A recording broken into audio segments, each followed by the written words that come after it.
नमस्कार सांग माने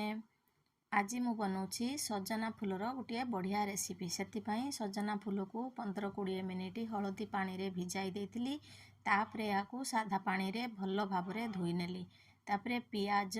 गोटे छोट आलू कंचा लंका धनिया पत्र को मुझे काटी रखी सजना फूल को पानी रू चुपुड़ी से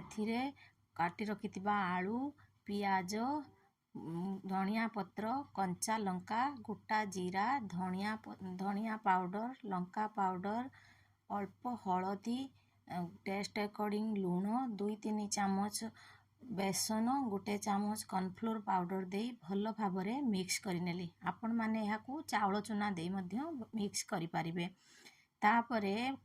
पैन रे तेल गरम करी सेथिरे एही सजना फूल को बरा आकृति रे सबू मु सेलो फ्राए करनी आपण माने यहाँ डीप फ्राए करि पारिबे। देखंतु रेडी हो गला सजना फूलर बरा। आपण माने एई भली उपाय रे थरे यहाँ बनांतु केमिति टेस्ट लागिला कमेंट माध्यम रे कहंतु।